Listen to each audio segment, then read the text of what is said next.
Here is another lecture from the biomolecule portion and this lecture is from the carbohydrates. और आज हम पढ़ने वाले हैं about polysaccharides. तो polysaccharides क्या होते हैं? Simply ये complex carbohydrates होते हैं जो बने होते हैं large number of monosaccharide units. Complex carbohydrates होते हैं ये and they are made up of large number of monosaccharide units. तो इनको मैं सिंपली कहूंगा large number of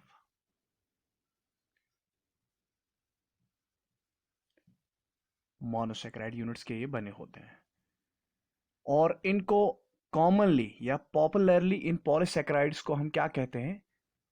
इनको हम ग्लाइकन्स भी कहते हैं. तो सिंपली जो पॉलीसैकेराइड्स हैं उनका एक दूसरा नाम भी है जो क्या है? ग्लाइकन्स है. ये जो पॉलीसैकेराइड्स होते हैं ये पॉलीसैकेराइड्स क्लासिफाई हुए हैं on the basis of function. ये पॉलीसैकेराइड्स क्लासिफाई हुए हैं into two types. One is known as the structural polysaccharide. एक टाइप को हम structural polysaccharide कहते हैं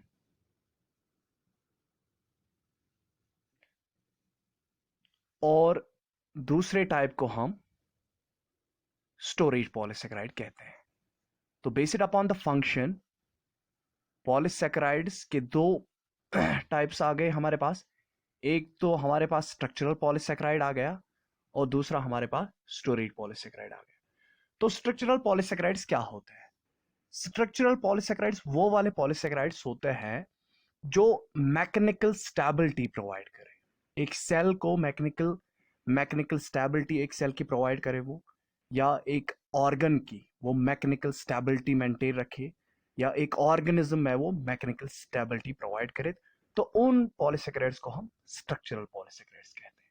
तो simply they are the polysaccharides which provide, ये प्रोवाइड क्या करते हैं? Mechanical stability. They provide the mechanical stability. ये मैकेनिकल स्टेबिलिटी प्रोवाइड करते हैं टू सेल्स, टू ऑर्गन्स और to the organisms. While as जो स्टोरेज पॉलीसैकेराइड्स होते हैं ये सिंपली क्या करते हैं? ये कार्बोहाइड्रेट को स्टोर करते हैं. Storage polysaccharide simply store the carbohydrates. तो इनको हम कार्बोहाइड्रेट स्टोर्स भी कहते हैं.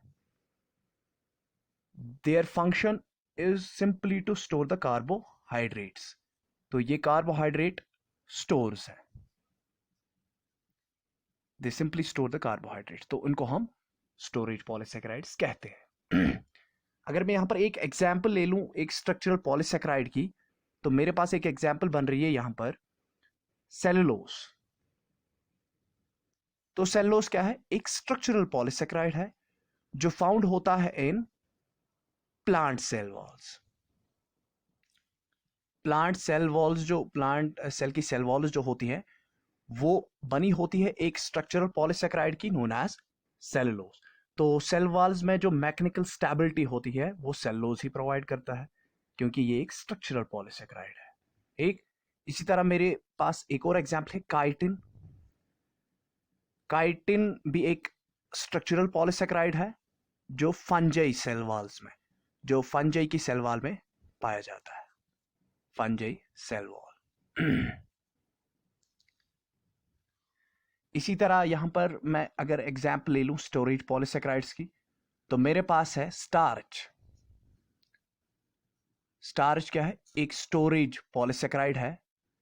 ये कार्बोहाइड्रेट स्टोर जो प्लांट सेल्स में जो कार्बोहाइड्रेट स्टोर रहता है वो रहता है in the form of starch. और दूसरी एग्जाम्पल है ग्लाइकोजन. जो एनिमल सेल्स में कार्बोहाइड्रेट अगर स्टोर रहता है तो वो रहता है ग्लाइकोजन की शक्ल में. ठीक. तो स्टार्च प्लांट सेल्स में पाया जाता है, स्टोरेज पॉलीसैकेराइड है ये. और जो ग्लाइकोजन है ये एनिमल सेल्स में पाया जाता है. ये स्टोरेज फॉर्म है किसकी? कार्बोहाइड्रेट की. तो ये तो हो गए पॉलीसैकेराइड्स के दो किस्म आ गए मेरे pass on the basis of function, structural polysaccharides and storage polysaccharides. अब इसके अलावा जो पॉलीसैकेराइड्स है, पॉलीसैकेराइड्स फिर इसके दो टाइप्स और निकलते हैं on the basis of structure. अगर मैं पॉलीसेकेराइड की बात करूं तो इसमें ये पॉलीसेकेराइड डिवाइड हुआ होता है on the basis of structure, composition, या simply on the basis of composition और स्ट्रक्चर में कहूंगा। On the basis of composition और स्ट्रक्चर ये पॉलीसेकेराइड्स के दो और किस्म निकलते हैं, दो और टाइप्स निकलते हैं। एक जो पहला टाइप आता है मेरे पास, दैट इज नोन एज होमोपॉलीसेकेराइड,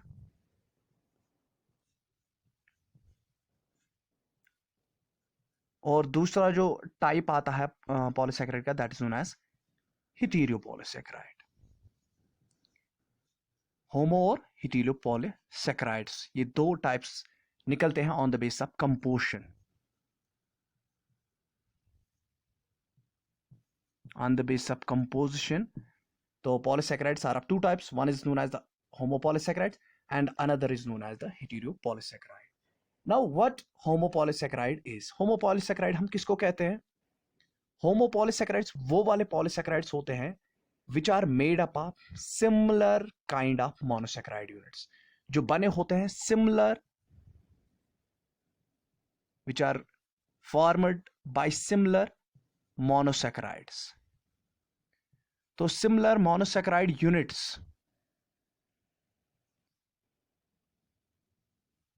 तो जब सिमिलर मोनोसैकेराइड यूनिट्स कंबाइन होते हैं तो वो एक पॉलीसैकेराइड बनाएंगे, जिस पॉलीसैकेराइड को क्या हम कहेंगे? होमोपॉलीसैकेराइड। ठीक है, तो अगर मैं इसकी एग्जांपल ले लूं यहां पर होमोपॉलीसैकेराइड्स की, जो सिमिलर मोनोसैकेराइड्स के बने होते हैं, तो एग्जांपल मेरे पास आएगी यहां पर सेल्लोज की, क्योंकि सेल्लोज किसका बना होता है? सेल्लोज सिंपली बना होता है अल्फा डी ग्लूकोज यूनिट्स का, अल्फा डी ग्लूकोज यूनिट्स का। इसमें खाली यही मोनोसैकेराइड्स कंबाइन होते हैं और बहुत सारे alpha D glucose units combine होते हैं और वो क्या बनाते हैं? सेल्लोज बनाते हैं। तो ये भी क्या हो गया? एक होमोपॉलीसैकेराइड होगा। स्टार्च, स्टार्च भी एक होमोपॉलीसैकेराइड है। स्टार्च मैंने अभी एग्जांपल दी थी, ये एक स्टोरेज पॉलीसैकेराइड है, लेकिन वो on the basis of function था। लेकिन अगर मैं यहां पर होमोपॉलीसैकेराइड्स की बात करूं तो स्टार्च किसका बना होता है? ये भी अल्फा डी ग्लूकोज यूनिट्स का ही बना होता है।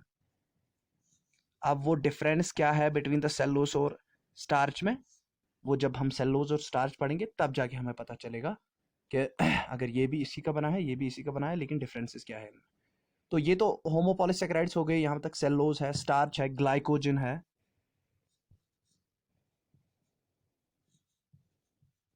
और काइटिन है।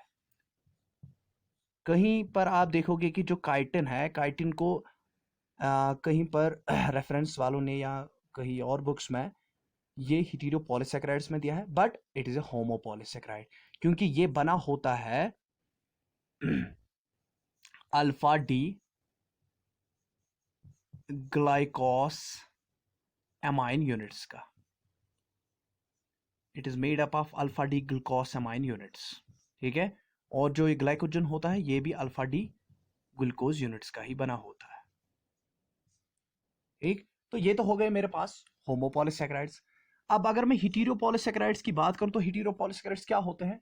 सिंपली हेटेरोपॉलीसैकेराइड्स वो वाले पॉलीसैकेराइड्स होते हैं जो बने होते हैं डिसिमिलर और different monosaccharides, which are made up of different type of monosaccharides, which are made up of different monosaccharides.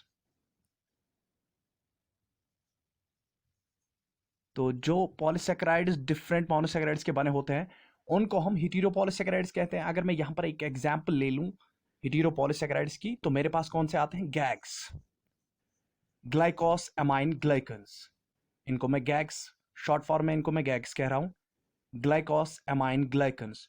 और ये जो ग्लाइकोस एमाइन ग्लाइकन्स है ये बने होते हैं acidic sugar plus amine sugar. Amino sugars और एसिडो शुगर से ये बने होते हैं। तो दो डिफरेंट मोनोसैकेराइड्स हैं, एसिडिक शुगर और एमाइन शुगर के बने होते हैं गैग्स, ग्लाइकोस एमाइन ग्लाइकन्स। तो ये एक हेटेरोपॉलीसैकेराइड आ गया मेरे पास। और जो दूसरा है हेटेरोपॉलीसैकेराइड मेरे पास, पेप्टाइडोग्लाइकन्स, पेप्टाइडोग्लाइकन्स। और जो ये पेप्टाइडोग्लाइकन्स होते हैं, पेप्टाइडोग्लाइकन्स किसके बने होते हैं? पेप्टाइडोग्लाइकन्स बेसिकली हम देख रहे हैं बैक्टीरिया की सेल वॉल में पेप्टाइडोग्लाइकन की वो बनी होती है, उसमें पेप्टाइडोग्लाइकन होता है। लेकिन ये ग्लाइकन क्या है? एक हेटेरोपॉलीसेकेराइड है जो बना होता है NAG, N acetyl glucose amine plus NAM, N acetyl muramic acid. तो इन दो यूनिट्स, मोनोसेकेराइड यूनिट्स का ये बना होता है। तो ये दो डिफरेंट मोनोसेकेराइड यूनिट्स है जो एक हेटेरोपॉलीसेकेराइड बना रहे हैं जिसका नाम पेप्टाइडोग्लाइकन है। और इस पेप्टाइडोग्लाइकन का दूसरा नाम भी है जिसको हम म्यूरिन कहते हैं। इसका अनदर नेम क्या है? म्यूरिन। ठीक, तो ये बैक्टीरियल सेल वॉल्स में पाया जाता है। ठीक है। तो यहाँ तो थी ये क्लासिफिकेशन ऑफ पॉलीसेकेराइड्स। हमने पॉलीसेकेराइड्स देखे क्या होते हैं और हमने इनकी क्लासिफिकेशन यहाँ पर देखी। जो पॉलीसेकेराइड्स होते हैं वो on the basis of function structural polysaccharides होते हैं। स्टोरेज पॉलीसेकेराइड्स, उसकी मैंने एग्जांपल्स भी आपको दिखाई। और फिर मैंने कहा कि on the basis of composition जो पॉलीसेकेराइड्स होते हैं वो होमो पॉलीसेकेराइड्स और हेटेरो पॉलीसेकेराइड्स होते हैं। तो होमो सिंपली सिमिलर मोनोसेकेराइड यूनिट्स के बने होते हैं और हेटेरो डिफरेंट मोनोसेकेराइड यूनिट्स के बने होते हैं। तो इसमें मैंने आपको एग्जाम्पल दे दी होमोपॉलीसेकेराइड्स में, और दो एग्जाम्पल्स किसमें मैंने दे दी? हेटेरो पॉलीसेकेराइड्स में गैग्स और पेप्टाइडोग्लाइकन्स की। ठीक, तो आगे आने वाले लेक्चर में हम पढ़ने जा रहे हैं स्टार्च। हम स्टार्च के बारे में पढ़ने जा रहे हैं क्योंकि स्टार्च में भी बहुत सारे क्वेश्चंस बनते हैं हमारे। सेलोज हम पढ़ने जा रहे हैं, ग्लाइकोजन हम पढ़ने जा रहे हैं और काइटिन। दैट मीन्स हम ये सारे जो गैग्स हैं और पेप्टाइडोग्लाइकन्स है ये आने वाले लेक्चर में सारे में लूंगा।